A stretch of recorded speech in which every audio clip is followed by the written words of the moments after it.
इस समय हमारे चिंतन का विषय है रावण अभी मरा नहीं।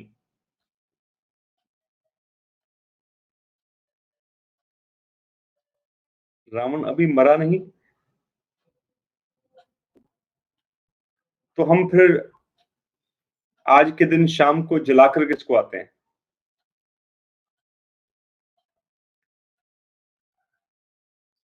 अक्सर लोग पूछते हैं रावण जल गया?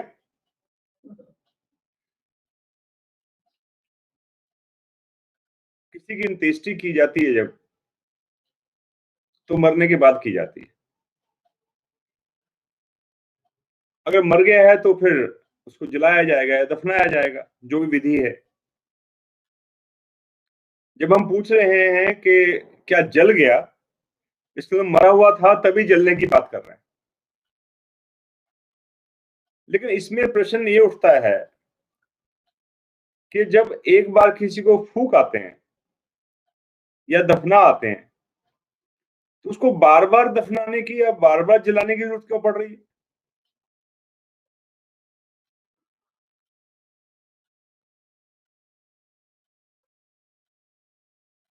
हर बार अगर हम जलाने पहुंच जाते हैं तो समझो कि वो मरा ही नहीं है, वो जिंदा ही है।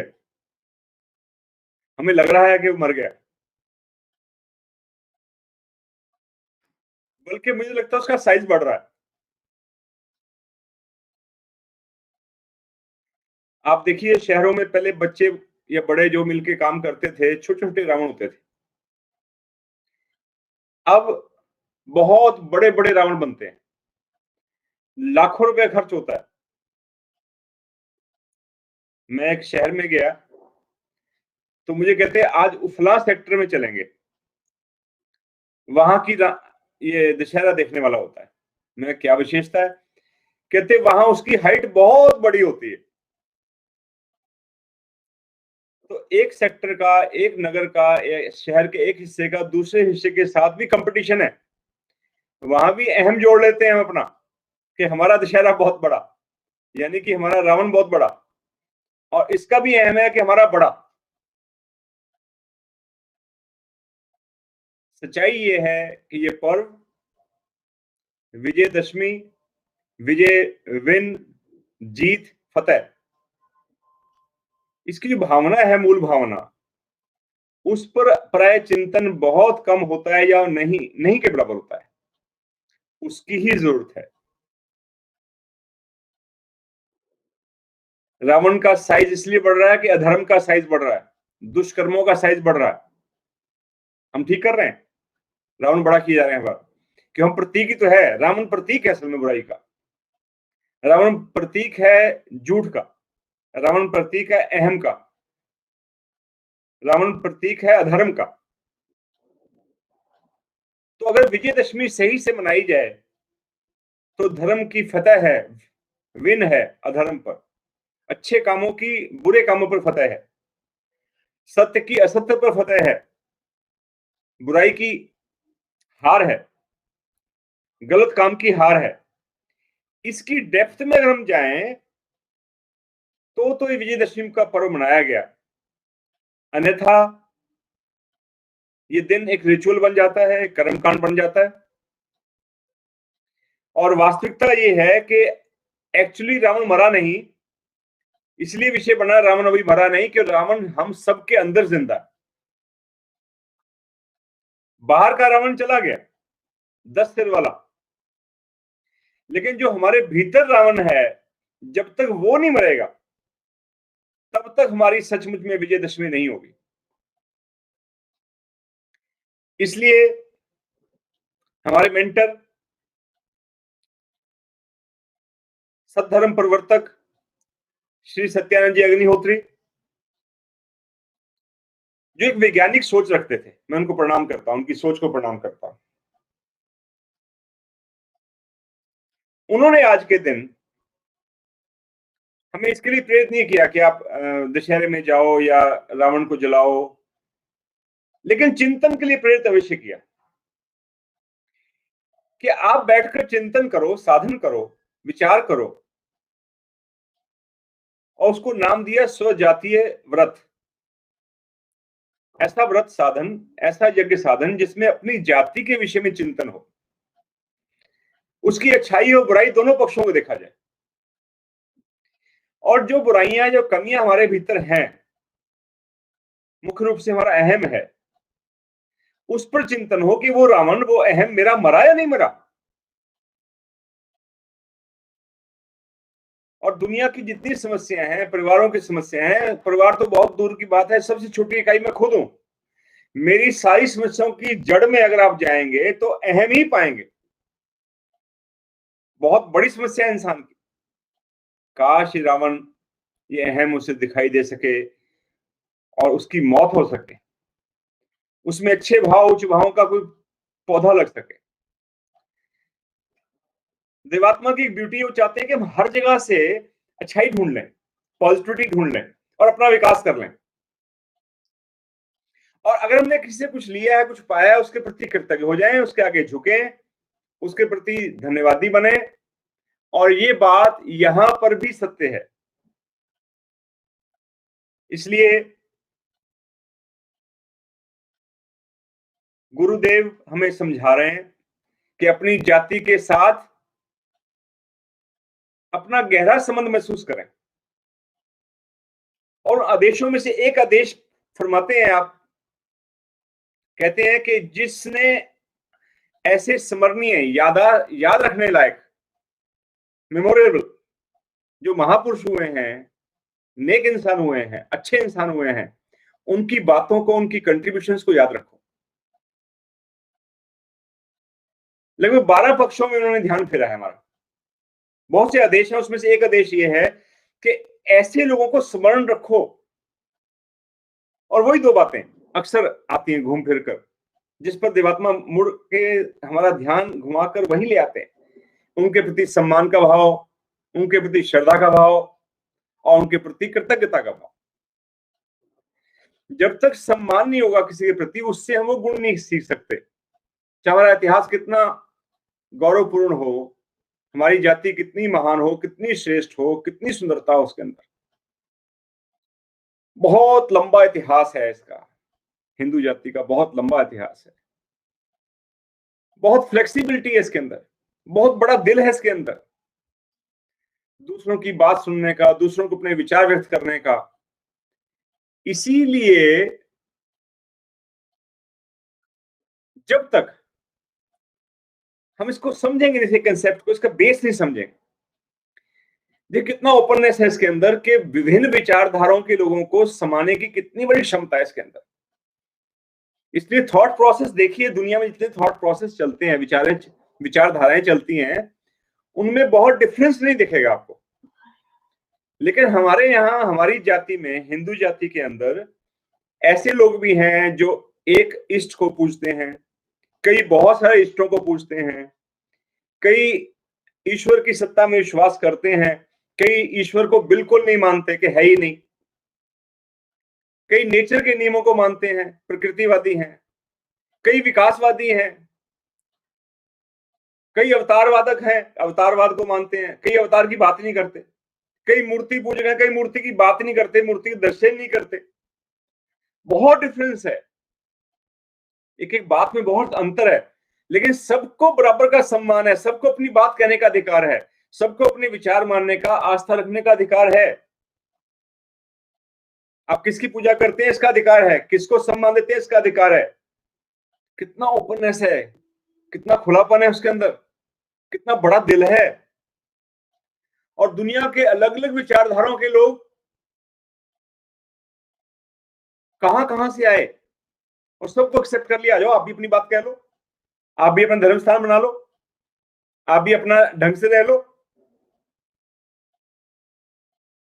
तो बहुत से पॉजिटिव पॉइंट्स हमारे साथ रहे हैं और बहुत अच्छे पहलुओं में, एक एक पक्ष में लोगों ने बहुत विकास किया है, बहुत कंट्रीब्यूट किया है। तो किन पक्षों पे हमारा ध्यान आज के दिन जाने की जरूरत है? सबसे पहले उच्च जीवन का विकास। हर किसी ने अपने हृदय में हायर लाइफ, उच्च जीवन जिया है, आला जीवन जिया है। इस जाति में बड़ी लंबी लिस्ट है, इतिहास भरा हुआ है, ऐसे लगता है कि सिर झुकाने लगो तो सिर झुकता चला जाए, धरती पे लग जाएगा। कितना बड़ा परिवर्तन एक इंसान के अंदर आया है। लोगों ने पाठ के लिए, राज के लिए, सत्ता के लिए लड़ाइयां की हैं। हमारी जाति में लोगों ने सत्ता को, राज को, पावर को ठोकर मारी है। मैं जब याद करता हूं आज के दिन रामचंद्र जी को, भरत को, उनके भाई को, उनके प्यार को याद करता हूं, ऐसा लगे फुटबॉल का मैच हो रहा है। एक ठोकर मार रहा है सत्ता को, राज को, पावर को, उसको देता है कि तू ले, तेरे को मिला है, मेरे को नहीं मिला, तेरा अधिकार है। वो कहता है मैं सोच नहीं सकता तेरे होते हुए। क्या प्यार है, क्या अपनापन है।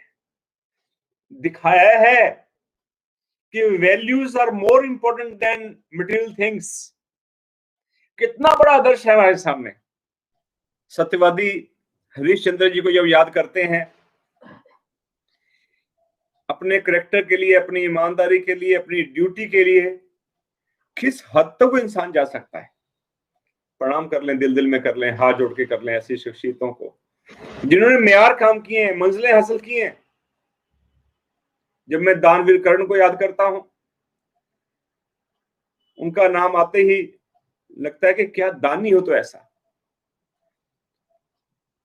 उनकी घटना अक्सर सुनाई जाती है। कहते हैं वो स्नान कर रहे थे तो उनके हाथ में एक कसोरा था, चांदी का या सोने का बर्तन था छोटा सा, उसमें तेल रखा हुआ था, उससे नहा रहे थे, मालिश कर रहे थे कुछ उस समय। तो कोई मांगने वाला आ गया,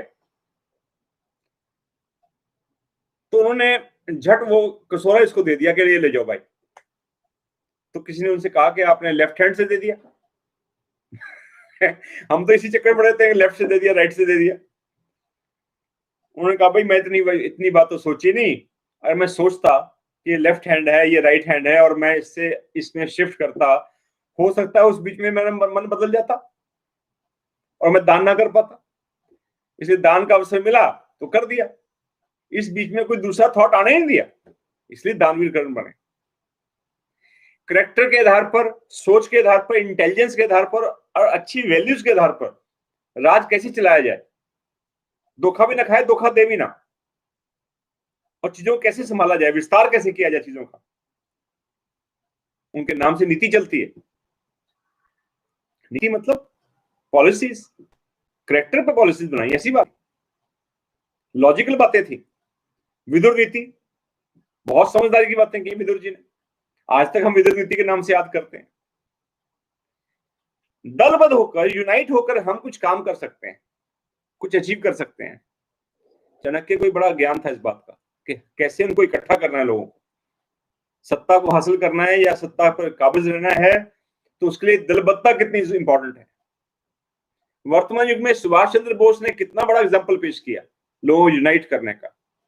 तुम मुझे खून दो, मैं तुम्हें आजादी दूंगा, कैसे बांधा लोगों को, दलबद्ध किया।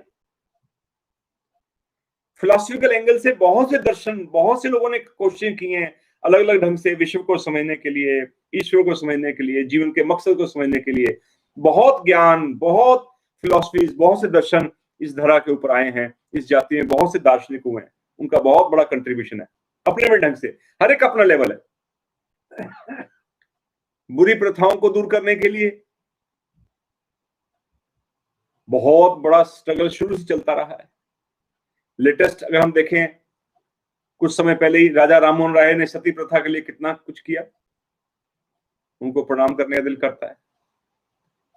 बहुत बड़े कर्मकांडों में इंसान फंसता जा रहा था, उसको बहुत लूटा जा रहा था, बहुत परेशान किया जा रहा था। स्वामी दयानंद जी ने आर्य समाज के माध्यम से बहुत सी कुप्रथाओं के खिलाफ आवाज उठाई। अगर आप विज्ञान की उन्नति में देखें, चाहे वो मैथमेटिक्स के क्षेत्र में हो, चाहे वो खगोल क्षेत्र में हो, डिफरेंट साइंस के क्षेत्र में बहुत से वैज्ञानिकों ने अपना कंट्रीब्यूशन दिया है।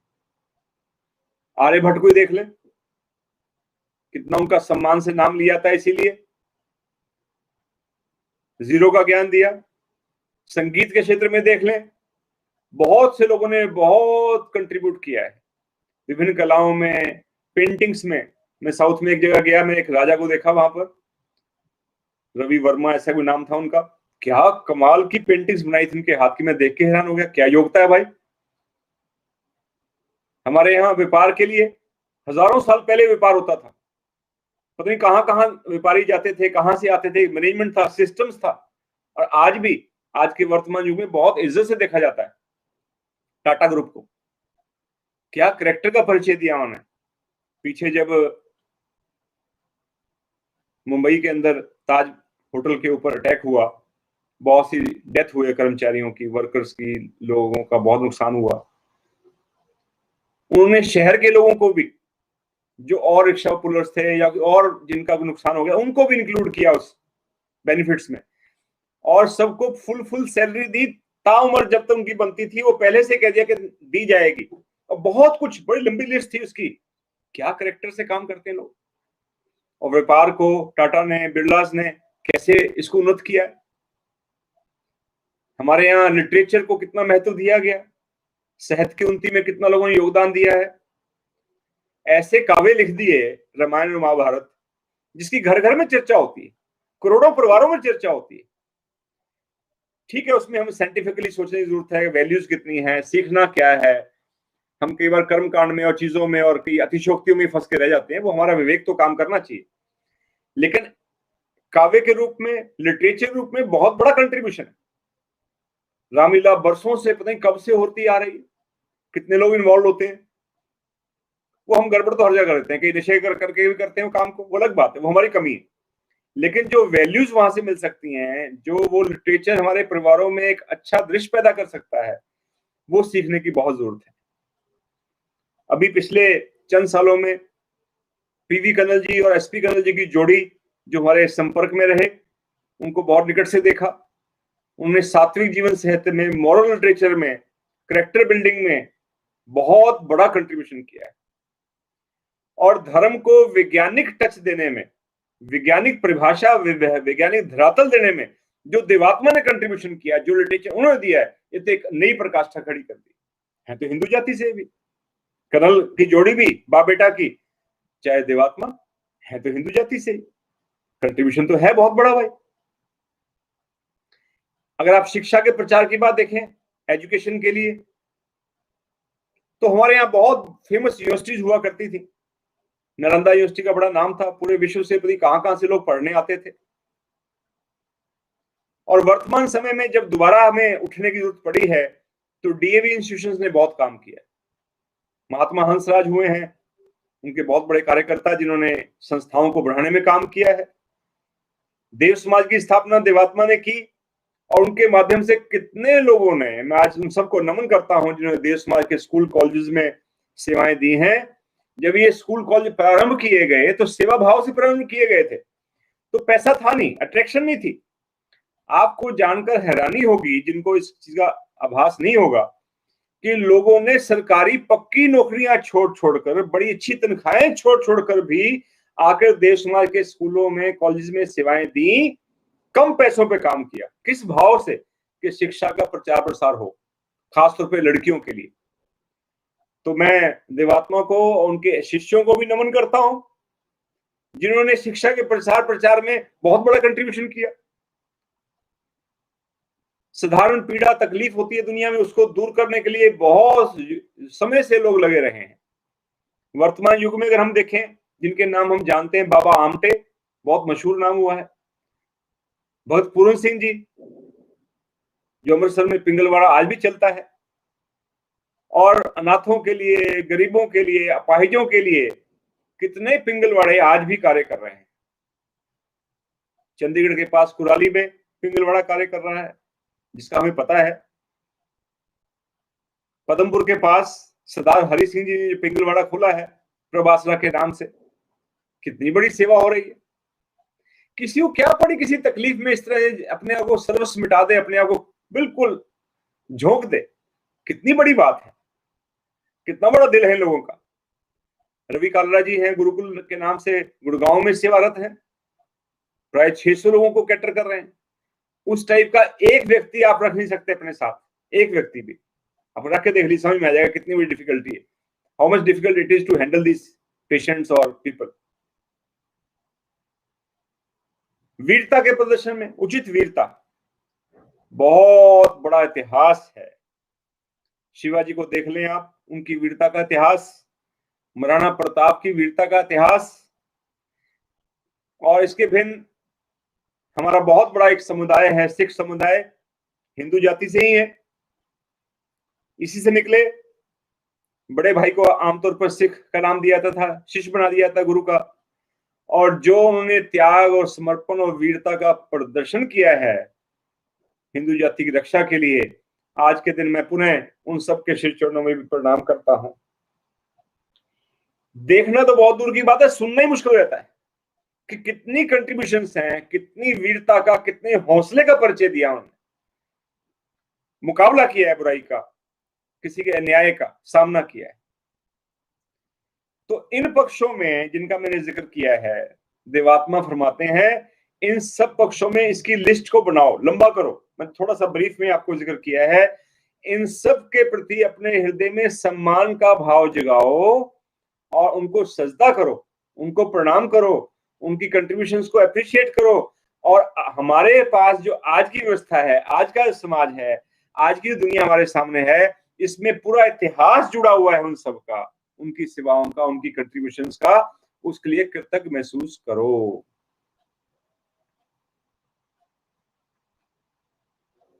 जितना हम झुकेंगे हमारा रावण मरेगा, जितना हम धन्यवाद देंगे हमारा अहम कम होगा, हमारा भीतर का रावण मरेगा। तो आज का दिन विशेष रूप से बाहर के रावण को जलाकर आकर तसल्ली पाने का दिन ना हो, बल्कि अपने भीतर के अहम को घटाने के लिए, अपने भीतर अच्छे भावों को बढ़ाने का संग्राम करने का दिन हो। हमारे सतगुरु कैसे सुंदर भाव रखते हैं इस विषय में, वो कैसी मंगल कामनाएं करते हैं, किस प्रकार से एक संगीत के माध्यम से हमारा मार्गदर्शन करते हैं। उन्होंने लिखा है एक संगीत, अपने जाति के जनों को अपना ही मैं जानूंगा, उनके संग कल्याण कर संबंध अपना बढ़ाऊंगा, करके इच्छा उनके प्रति न्याय भावना धारूंगा, और किसी अपराध द्वारा दुख नहीं पहुंचाऊंगा,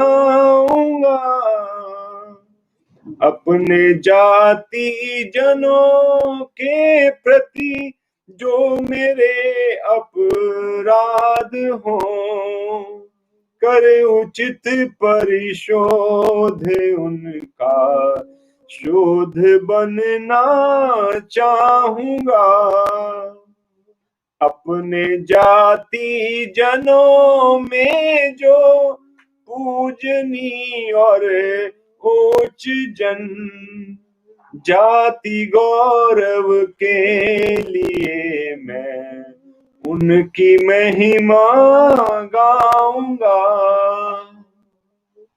जिससे जाति उच्च हो और शक्ति उसकी हो अधिक, दूर हो सब अशुभ उसके, ऐसी इच्छा धारूंगा, अपने जाति जनों का मैं सकल हित ही चाहूंगा, हो सहायक यथाशक्ति उसको उच्च बनाऊंगा। ये भाव है देवात्मा के, जिन्होंने कविता के रूप में हमारे भले के लिए लिखे हैं। आप फरमाते हैं अपने पूजनीय ग्रंथ देवशास्त्र खंड 4 में बहुत से आदेश फरमाने के दौरान आप ज्यादातर जो आदेश हैं, देखिए 26 आदेश दिए उन्होंने, हुक्म दिए हैं इस पक्ष में, उसमें से 16 आदेश सिर्फ एक विषय को लेकर, एक टॉपिक पे है, वह है सहाय व सेवा। यानी कि हमारा फर्ज बनता है कि हम अपने जाति जनों के लिए, हिंदू जाति के लिए हम उससे संबंध रखते हैं, हम सेवाकारी बने। हमारी बहुत बड़ी कमजोरी रही है जिसके कारण हम बहुत घाटे में रहे। हमारा इतिहास गुलामी का इतिहास रहा है बहुत सालों तक। उसका मुख्य कारण यही है कि हम दलबद्ध नहीं है, यूनाइटेड नहीं है, फटे हुए बहुत है। हमें जेलसी हमारी जगाकर, ईर्ष्या भाव को प्रेरित करके कोई कहता है तेरे को उससे मैं बचा लूंगा, तेरे को बड़ा राजा बना दूंगा, तेरा ये भला कर दूंगा, लालच देके हमें किसी ने फोड़ लिया और हमें आपस में बढ़वा दिया। इसलिए शायद उनको लिखना पड़ रहा है कि अपने जातीय जनों के भीतर उचित सुनीति मूलक अच्छी नीति पर आधारित सब प्रकार की दलबद्धता के भाव को उत्पन्न व उन्नत करने की चेष्टा करें। जहां तक संभव हो अपने जाति जनों में शिल्प, विज्ञान, विद्या, वाणिज्य और सबसे बढ़कर क्या, उच्च चरित्र। मैं फिर पुनः प्रणाम करता हूं परम पूजनीय भगवान देवात्मा को। उनका सारा जोर ही मुख्यतः इसी बात पर था कि करेक्टर पैदा हो, उच्च चरित्र पैदा हो। वो तो कहा करते थे सबके लिए, सारे मनुष्यों के लिए, तुम हिंदू रहो, यहूदी रहो, ईसाई रहो, कोई जाति के बने रहो, किसी धर्म को मानो, लेकिन तुम गुनाह छोड़कर, पाप छोड़कर धर्म की जिंदगी जियो। इस पे जोर रहा शुरू से। तो हिंदू जाति के लिए तो कहेंगे बी करेक्टरफुल, बी मॉरल, नेक बनो।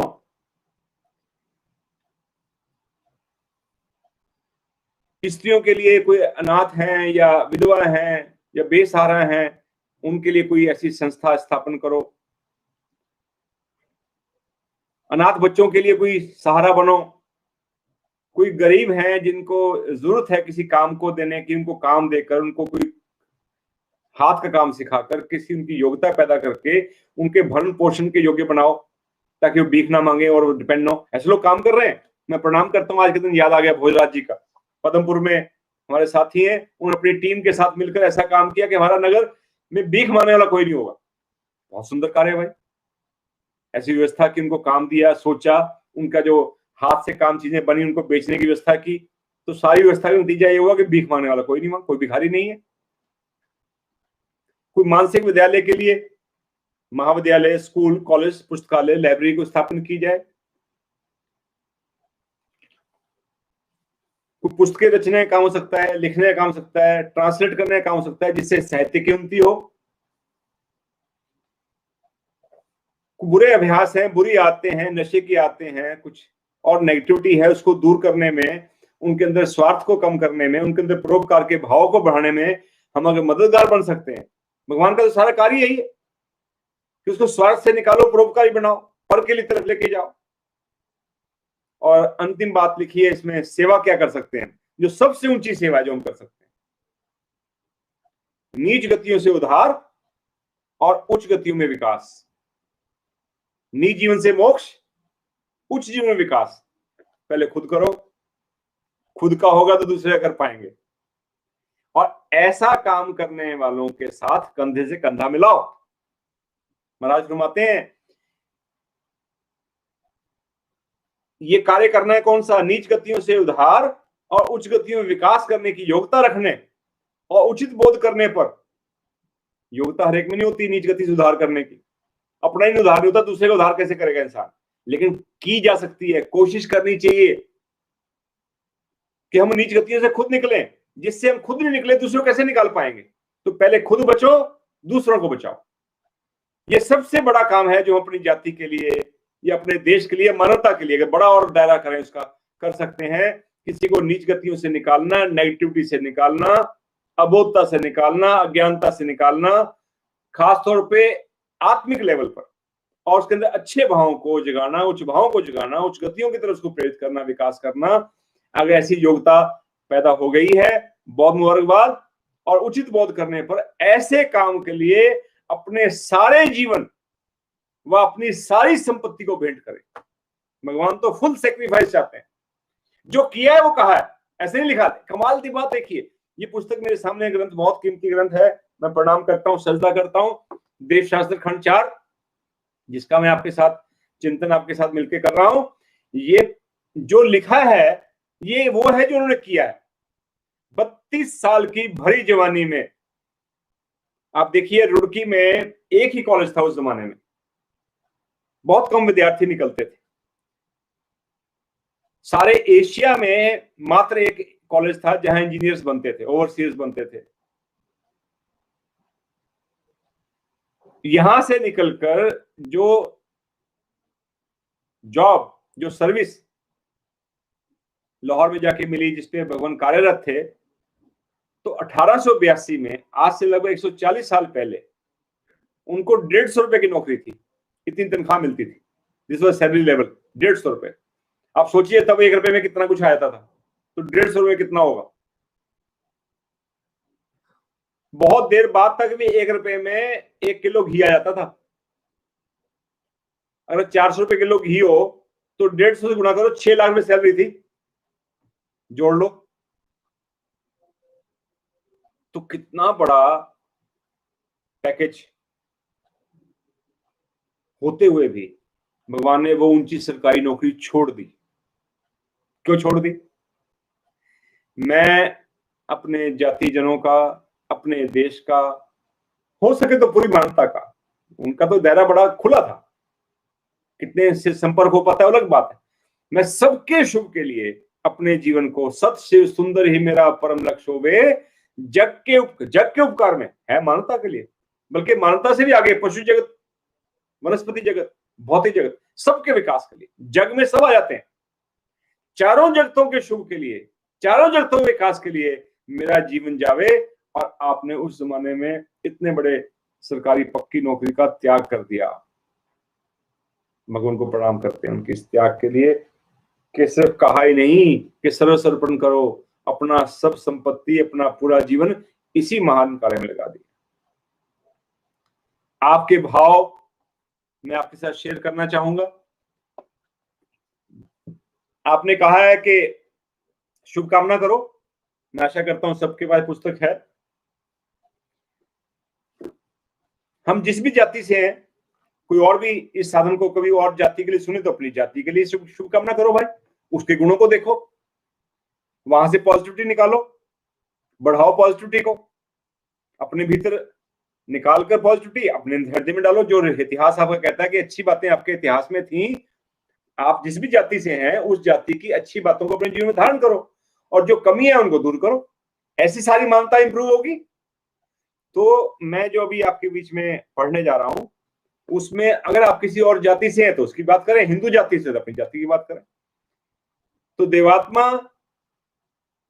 हिंदू जाति के लिए, क्योंकि वो हिंदू जाति से क्या लिख रहे हैं, लेकिन इसको संशोधित करके हम किसी भी जाति के लिए इस्तेमाल कर सकते हैं, उससे हम लाभ उठा सकते हैं। आप फरमाते हैं, हे हिंदू जाति, देवात्मा क्या सुंदर लैंग्वेज इस्तेमाल कर रहे हैं, तू मेरी जाति है, तेरे प्रति मेरा अनुराग विकसित हो, प्यार विकसित हो। और प्यार भी कौन सा? अनएंडिंग। अनुराग होता है ऐसा प्रेम जो कोई खत्म ना हो। तेरा मंगल हो, कल्याण हो, विकास हो, तेरा शुभ हो। हे हिंदू जाति, तेरे अतीत काल के गौरव का स्मरण करके हम गर्व महसूस कर सकें। तेरे गौरव को जिन जिन महापुरुषों ने चारित्रिक व नैतिक बल से ऊपर उठाया है, उन सभी महापुरुषों का शुभ हो। जिन जनों ने अपनी श्रद्धा, ईमानदारी, कृतज्ञता, दानशीलता, पवित्रता, साहस आदि उच्च भावनाओं का परिचय दिया है, उनके जीवन से हम स्वयं कुछ प्रेरणा ले सकें, उनका अनुसरण कर सकें और अपने जाति के अन्य जनों को भी ऐसा करने हेतु प्रेरित कर सकें। तभी हमारा इस जाति पर गर्व करना सार्थक होगा। तेरा शुभ हो। हम अक्सर कई जगह पढ़ते हैं, गर्व से कहो हिंदू हो, गर्व से कहो भारतीय हो। गर्व से कहने का अर्थ क्या है? अर्थ प्राय लोग नहीं समझते, अकड़ नहीं है उसमें। गर्व तब होगा किसी बात पर अगर हम उसकी अच्छाई को, उन गुणों को अनुसरण करते हैं। अगर हम उन गुणों को अपने जीवन में धारण नहीं करते, जीते नहीं हैं, स्वयं उस पर चलते नहीं है, तो गर्व करने का कोई मतलब नहीं है। मैं कैरेक्टर पर, अपने गुणों पर, अपने महापुरुषों के जीवन पे गर्व तो करता रहूं, लेकिन चलूं मैं उल्टा, तो ऐसे गर्व का क्या लाभ? हे हिंदू जाति, समय के साथ तेरे भीतर आए दुर्गुणों को हम सहज व सरल भाव से समझ सकें, स्वीकार कर सकें। अपनी कमियां मानना आसान नहीं होता। जब हम किसी जाति से, किसी देश से, किसी खास समुदाय से, किसी धर्म से, किसी संस्था जुड़ जाते हैं ना, तो वे ब्लाइंड हो जाते हैं उसके प्रति कि मेरी सारी बात ठीक, इसकी सारी बात ठीक, बाकी दूसरे की सारी गलत। Have a balance. जो हमारे भीतर समय के साथ दुर्गुण आए हैं हमारी जाति में, उनको हम सहज भाव से, सरल भाव से समझ सकें। पहली बात, समझ में नहीं आते कि ये यहां फटे हुए थे, हम फटे हुए गुलाम क्यों रहे? इसका जवाब दे। चलो फिर, इतनी बड़ी संख्या में होकर सब कुछ होते हुए गुलाम क्यों रहे? कोई तो कमी है ना। सहजता से, सरलता से समझें, स्वीकार करें, एक्सेप्ट करें। समझ जाता है इंसान, मानता नहीं। फिर चक्र एक प्रॉब्लम नहीं इंसान के साथ। पहली बात तो समझता ही नहीं है कई बार किसी बात को, और समझ ले फिर मानता नहीं है, और मान भी ले फिर कुछ करता नहीं है उसके लिए। तो भगवान तो भी रास्ता दिखा रहे हैं कि पहले मानो अपनी कमियों को, गुणों को स्वीकार करो, गुणों को धारण करो, गुणों के लिए गर्व महसूस करो, फिर अपनी कमियों को देखो। अपने सिस्टम में, जो आपके सिस्टम में कमियां आ गई हैं समय के साथ, उनको सहजता से, सरलता से स्वीकार करो, समझकर, और फिर आत्मबल का परिचय देते हुए। किसी बुराई को दूर करने के लिए क्या चाहिए? आत्मा के अंदर ताकत चाहिए, बल चाहिए। आत्मबल का परिचय देते हुए दूर करने का प्रयास करो। हमने जो सब जातियां बनाई अपने अंदर, उनको कितनी हेटेड बना ली हमने। यहाँ पानी नहीं पिएगा, इसकी छाया नहीं पड़ेगी, उस चक्कर में कितनी बड़ी समस्या खड़ी हो गई, कितनी दूरी खड़ी हो गई, पूरा देश बट गया, राजनीतिकों को राजनीति करने का मौका मिल गया। तो कमी तो हमारी थी ना। हमने अपने आप को इतना बांटा क्यों इस आधार के ऊपर जो हमें चल नहीं सकता था। जिसका आधार शुरू में ठीक है, वो काम का आधार होगा, जन्म से आधार जोड़कर हमने आपस में फटते चले गए। हम, ये कमी है कि नहीं है? बहुत बड़ी कमी है। अब करने वाला क्या? आत्मबल का परिचय देकर अपनी इन कमियों को दूर करने का एफर्ट और प्रयास कर सकें। इसके बिना अपनी अधोगति को देख पाना व दूर कर पाना संभव नहीं। यही तरीका है अपनी कमी से निकलने का। हमारा वर्तमान भी अतीत की तरह गौरवशाली हो। सिर्फ इतिहास पे गर्व ना करें, वर्तमान पे भी गर्व कर सकें। इसके लिए कैरेक्टर की जरूरत है। किसी देश का भी लगा लीजिए, किसी जाति का लगा लीजिए, जो इज्जत होती है, सम्मान होती है, उसकी नदियों को लेकर नहीं होती खाली। नदी ठीक है, एक पार्ट हो सकता है कि हिमालय उसके पास है, रेगिस्तान उसके पास है, पैसे उसके पास है। किसी कौम का, किसी मुल्क का इज्जत अगर दिल से कोई करता है, तो वहां के लोगों की कैरेक्टर को लेकर, उनके चरित्र को लेकर, उनकी वैल्यूज को लेकर। तो हमारा अतीत गौरवशाली था, वर्तमान भी गौरवशाली हो। इसके लिए जरूरी क्या है, आवश्यक क्या है? हम तेरी नीतियों, अनुष्ठानों, प्रथाओं आदि का विश्लेषण करें।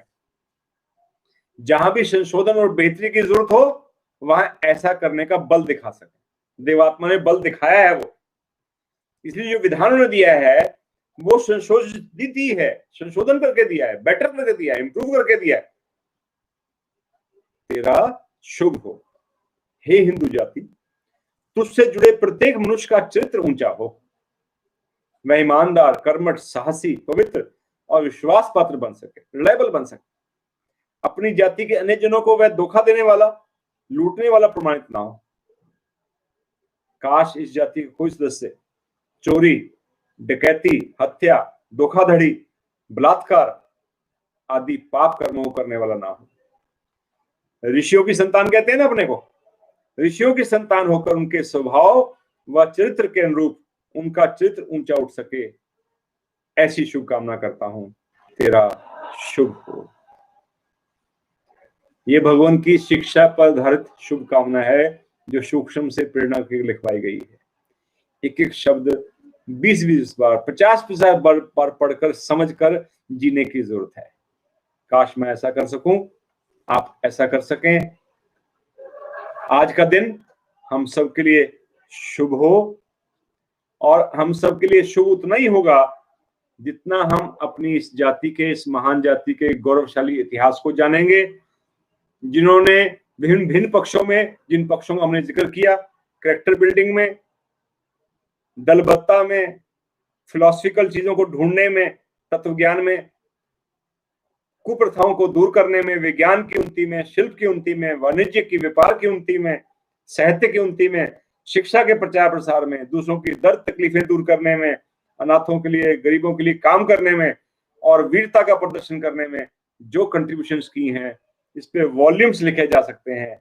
हम उनको समझें, उनकी महानता को, उनके कंट्रीब्यूशंस को समझें, उसको अप्रिशिएट करें, उसके आगे सिर झुकाएं और उनसे वो गुण अपने जीवन में भी धारण करें और उनके लिए कर्तव्य महसूस करें। अपना कैरेक्टर, अपने भाव उच्च बनाएं और औरों के भावों को उच्च बनाने में हम सहायक हो सकें। तो आज का दिन हमारा सफल है।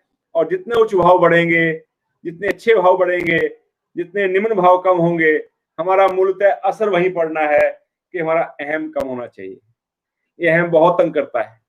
ये ना खुश रहने की बीमारी जो है ना, कुड़ने की बीमारी, ना खुश रहना, अवसाद में जाना, कहीं ना कहीं स्वार्थी जो अपने लिए सोचता है, दूसरे का नुकसान करता है या परवाह नहीं करता दूसरे की, सबकी जड़ में इनका कंट्रोलिंग जो एक भाव है वो अहम ही है। और अगर हमारा अहम नहीं गया तो रावण जल गया। शायद वो रावण मर गया होगा 10 सिर वाला, लेकिन जिसको शायद ये प्रथा इसलिए डाली गई होगी कि हम रिमाइंडर दें अपने आप को कि हमें भीतर भी रावण है। इसको सिंबॉलिकली कहा के ठीक है, जूता उसको मार दो, तीर उसको मार दो, लेकिन खत्म खुद के रावण करना है। तो जब तक हमारा ध्यान अपनी तरफ नहीं गया, जब तक हमने स्वयं को नहीं देखा, जब तक अपने अहम को नहीं देखा, जब तक अपनी नेगेटिविटी को नहीं देखा, तब तक हम कह सकते हैं कि रावण अभी मरा नहीं। लेकिन अगर हम इस पे काम करना शुरू कर दें, अपने अहम को घटा लें, तो उच्च खुशियों की मुस्कुराहट ही लगाएगी, खुशबू ही लगाएगी, जीवन हरा भरा लेवल का हो जाएगा। फायदा सबसे पहले अपने को ही है। देखिए, बीमारी जब होती है शरीर में तो सबसे बड़ी तकलीफ खुद को ही होती है। हमारी हाय को देखकर ही दूसरे को पता चलता है बीमार है, वो भी हाय कर लेता है। और हम चीख चिल्ला रहे हो, बहुत दुखी हो रहे हो, तो दूसरा तो आंसू बहा लेता है। लेकिन तकलीफ सबसे ज्यादा आमतौर पर खुद को ही होती है। ठीक है, माँ बाप का दिल हो सकता है, माँ को और कई बार होता है, वो एक्सेप्शनल केस है। लेकिन सबसे ज्यादा तकलीफ भुगतने वाले को होती है। इसलिए अहम की तकलीफ जो है वो हमें ही है, उसकी हानियां हमारे साथ ही हैं। वो रावण जो हमारे भीतर बैठा है वो हमें दुखी सबसे ज्यादा कर रहा है। मेरा भीतर का रावण जितना मरता जाएगा उतना मैं उच्च खुशियों से जिंदगी जी पाऊंगा। काश मेरा रावण कुछ मर सके। अगली बार जब हम मिलें आज के दिन, तो मैं कह सकूं कि रावण अभी पूरा नहीं मरा, लेकिन कुछ कुछ मरना शुरू हो गया है, कुछ ना कुछ घट गया है। मेरे अंदर श्रद्धा बढ़ी है, मेरे अंदर ईमानदारी बढ़ी है, कैरेक्टर बढ़ा है, मैंने अपनी जाति के गुणों को देखा है, मैं उसके लिए सेवाकारी बना हूं, किसी पहलू में मैं आगे से विकसित हुआ हूं, मेरे अंदर राम बढ़ा है, मेरे अंदर पॉजिटिविटी बढ़ी है, मेरा रावण कुछ कम हुआ है। हम इस विषय को ठीक से समझ करके आत्मसात कर सकें। हम सबका शुभ हो, हम सबका भला हो, सबका कल्याण हो, इस जाति का शुभ हो, इस जाति का भला हो, इसके अंदर और अच्छी आत्माएं, सेवाकारी आत्माएं, परोपकारी आत्माएं, अच्छा सोचने वाली आत्माएं, पॉजिटिव थिंकिंग वाली आत्माएं, सकारात्मक सोचने वाली आत्माएं और पैदा हो सकें। जो गर्भ में बच्चे हैं वो वैज्ञानिक सोच के पैदा हो सकें, वो साइंस को समझ सकें, वो धर्म को समझ सकें, धर्म और साइंस को मिलाकर समझ सकें। और जो नेचर के विकास क्रम में जो सबसे बड़ा तोहफा हिंदू जाति ने मानवता को दिया है वो है देवात्मा। एक ऐसी सोच का धनी, एक ऐसा अस्तित्व जो सच्चाई का पूर्ण अनुरागी है, भलाई का पूर्ण अनुरागी है और झूठ और बुराई को पूर्णतः वैराग्य भाव रखता है, नफरत करता है, झूठ बुराई से निकला हुआ है। ऐसा शख्सियत धर्म और विज्ञान की समझ जो मिलाकर इस संसार को देकर गए हैं, दे रहे हैं, ये कंट्रीब्यूशन भी हिंदू जाति को ही जाता है। जब संसार समझेगा, मानवता समझेगी, तब भी हिंदू जाति के लिए ही तारीफ और तालियां इस बात के लिए होंगी कि हिंदू जाति ने देवात्मा खो दिया है।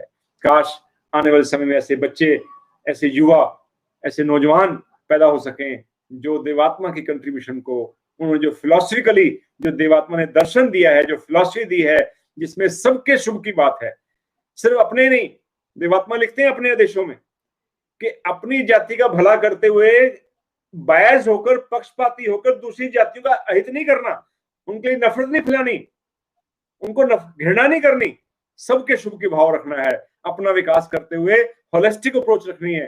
देवात्मा का दिव्य दृष्टिकोण, देव दृष्टिकोण बहुत विस्तृत है, बहुत सुंदर है। काश हम उसको सजदा कर सकें, हम उससे लाभ उठा सकें, मैं धन धन रह सकूं, खुश रह सकूं और कह सकूं कि बेशक अभी रावण मरा नहीं, लेकिन कुछ मरा है, कुछ मर रहा है। इस राह पर मैं पढ़ सकूं, आप पढ़ सकें। सबका शुभ हो, सबका भला हो, सबका मंगल। शुभ।